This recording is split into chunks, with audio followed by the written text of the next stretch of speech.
Hey Clashers, the best and most consistent super archer blimp strategy right now on Town of 15 is, that's right, this one.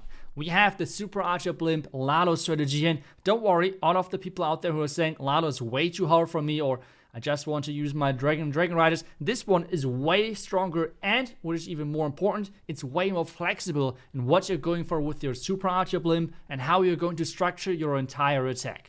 I will just show you how it's done in this video, what are you looking for, and as well, for example, how you can approach those new box style bases, because I see a lot of times people are saying super archer blimps on 6,000 trophies, they just don't work anymore. I will show you how it's done. Okay, let's start things off with a mid-tier trophy base. In those bases, well, those are typically quite easy. In those bases, we typically have 1 to 2 poison towers. There's going to be more rage towers higher up, which we're going to take a look at a bit later. But in the beginning, let's take a look at that.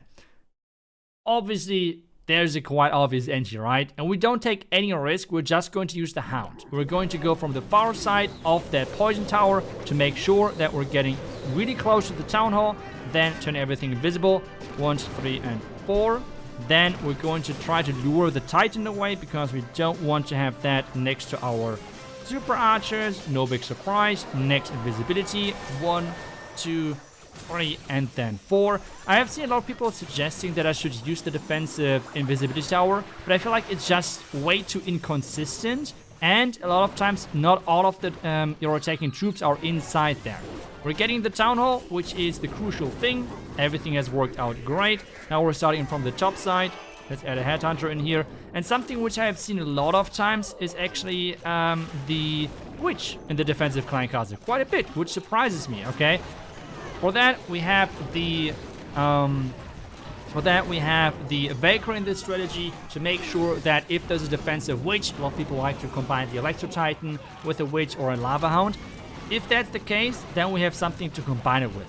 The next thing is we are going to start in from this left side, because we're going to always try to go in from the sweeper far side. Like, we're not trying to go into the sweeper, that's what I'm trying to say.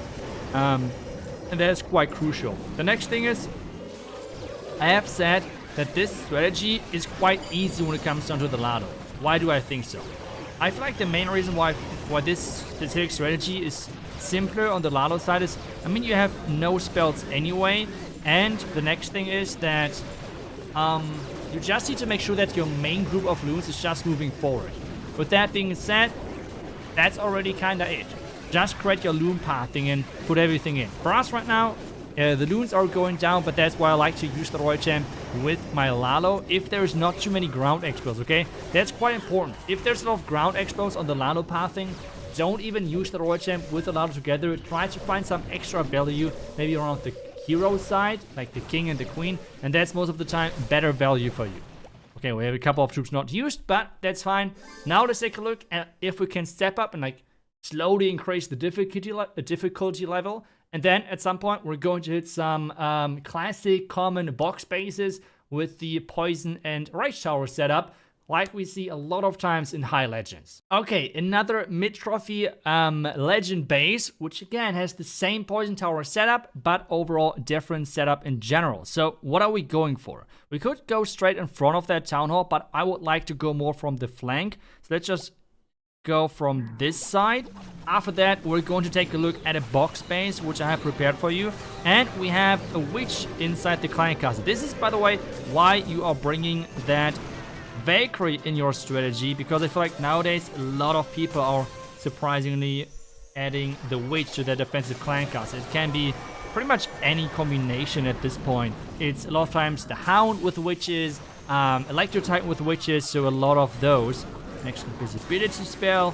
Now let's just keep going, just like that. Another one, and then we can, I think, just send our heroes in from this bottom side. I feel like that might be a good fit. So, wall break, nice golem, everything in here, just like that. And then we're adding the Valkyrie, because those witches otherwise are going to wreck your entire attack, and this is pretty annoying. Not gonna lie. Like if a witch is, few witches are going to take down your entire attack, that's just so frustrating. You can see right now how much value this witch has. It is pretty crazy. Now the king ability, and with that, everything over there should be fine. Now we can already think about, I feel like we're going from the left side. Where should we go? And with the poison tower there, maybe we can somehow trigger that poison tower in a different way later on. So I think I'm just going to start on from the right side. It's just going over here. Royal Champion in there as well. Queen is still doing her thing. King is tanking with the Phoenix now, which is incredible for us. Now it's going from the top side. And this is why I'm saying this Lalo is quite simple. It's because, well, the main thing you have to look out for is just place troops on the outside to make sure your main group of loons, the only chance and the only thing what they can do is always move forward. Move forward, everything. Because you are clearing the flanks, you're just taking care of the flanks, and those loons can just move forward. And this is kind of the secret, or not really the secret, but like the way on how you can get really, really good at Lalo and how the pros are doing it. For us right now, you can see again the Lalo with the Royal Champ together because there were a lot of air expos, which means spreading the damage between the Royal Champ and your Lalo is always nice, and having Diggy in there can be a huge game changer. For us right now, it's another 3-star, but now the thing is, how do I take down those so annoying looking box spaces when they are, well, a little bit higher in Legends? Rage Tower setup, box space setup, Poison Tower setup. How do you deal with that? We have now taken care of 2 mid-tier trophy bases. Now let's take a look at High Legends. For Higher Legends, I have this base as an example. And this is a pretty common setup, right? We have the Town Hall with the Poison Tower, and we have the other side with Inferno Towers, with Eagle, with everything stacked together. And we're flying straight into the bait, by the way. So this guy even defends this Blimp with the Tornado Trap. The good thing is, I don't care. I don't really care. Because what I'm going to do is I'm going to clone forward, turn everything invisible, and we're getting the craziest value ever. And this is, as I said, a pretty common setup. Like, this setup box space wise is super common. I still see a lot of people are just going for the Town Hall there. There is no value. You should not go for that. And I feel like this is where so many people are like then having problems with like facing off against the Higher Legend bases, because so many people are like just tunnel vision, having tunnel vision on the Town Hall for their Blimp. And yes, on most core Town Hall bases, or if there's any value around it, that is right, it's really nice. But especially on those bases where you have this, I don't know how to call it, but I feel like death area with the Rage Tower, it is really good to just Blimp that. And the main thing what a lot of people are defending is the Super Wizard Blimp, because this is what more people are using in Higher Legends then. And this is what this Tornado Trap is for, most likely. They wanted to deny the Super Wizard Blimp into the core. But with Super Archers, we don't care that much. Our next wall break right now is targeted for the Bidder Hut. For that, those biddings have to go down, which we're going to do with our Royal Champion. And as that, those going down, there's the wall break. Unfortunately though, the King already did a too good job and the wall was not maxed. So the wall break is a little bit too late. And this means the Queen is getting distracted. But now again, I'm showing you why this Lalo is just so easy. This is my main... Okay, let's pause this here. This is my main group of loons. This is the loon group which I always want to have moving forward, okay? Let's take a look at this loon group and always make sure it's never backtracking. This is the important thing. And to accomplish that, I'm always adding groups of loons on the outside. And take a look at that. They're at the cannon. They're going straight for the scatter. They're going for the Wizard Tower after the Wizard Tower for the Expo. They cannot get distracted and never backtrack. They only go forward. And why is that it's so important? Well, we don't have any haste beds whatsoever. If your loon's having to travel more distance without a haste, that's obviously really bad. And with that being said, making sure that they're never backtracking, this is a really easy way on saving loons time where the defenses can shoot you, and so on. So take a look at that, how we can take care of this base quite easily, even though the hero dive didn't really work 100%, but you can see how good you can set up your heroes and your Lalo when going for the Rage Towers. But you could now say, iTzu, that was one example. Let me show you again.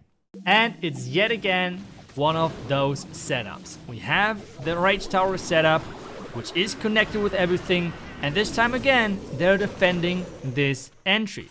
Now you might think, oh no, this attack is going to fail.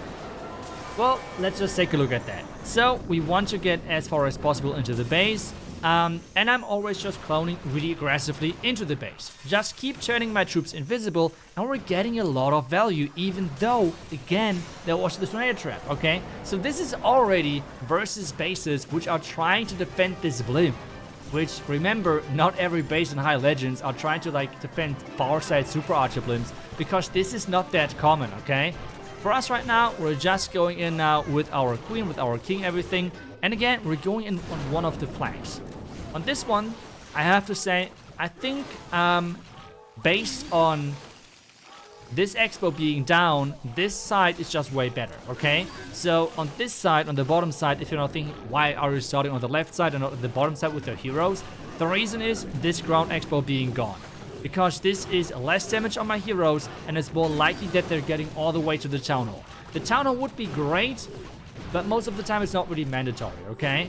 Our next step then at some point is going to start at the Lalo again at the bottom side. You're trying to go at the flank of the sweeper, which means we're avoiding it, hopefully. But yeah, remember, all of this is done with less value than expected. It has went way worse than what I've expected because, for obvious reasons, I did not expect the tornado trap being there. I was hoping maybe it's the second or third row, but not that early on. Now for our queen, she's trying her best to get towards the town hall, but she's just not getting there. Now we're again relying on our Lalo to make it all the way, as in the last one. This time around though, there's way more defense. We have the Royal Champion alive and everything, we have DE alive, and at this point I'm trying to decide, okay, when do I use the Warn ability? At this point I'm like, okay, I have two groups of loons, which is the bottom side and the top side. I'm just trying to make sure that one of those two groups are going to survive the Town Hall bomb, which the right side does. We have as well Diggy still alive, which, as I said, if you're combining the Royal Champ with your Lalo, it's always a great move, which can just stun the defenses at the back end. And yes, this is way closer, I have to admit, but at the same time, this guy pretty much baited this attack, and we are still making it work. I can spoil you that. So, I hope I was able to show you that this strategy has some really good power against a lot of bases in the mid-tier trophy ranges, as I have showed you with the first two attacks, and a lot of high trophy bases like this one, where you have the Rage Tower set up and the Poison Tower around the Town Hall. You can still beat those bases with the Super Archer Blimp. Just get a little bit creative with how you approach the base. And yes, even if the Town Hall, like on this one, would have dealt too much damage, we still have the Warn ability to save the second start and would have been again a high percentage attack, which is always fine for Legends, right? So, if you want to try it yourself, there's the link down below in the description. I hope this video was entertaining. I will see you guys back tomorrow with the next video. Until then, see ya and bye bye.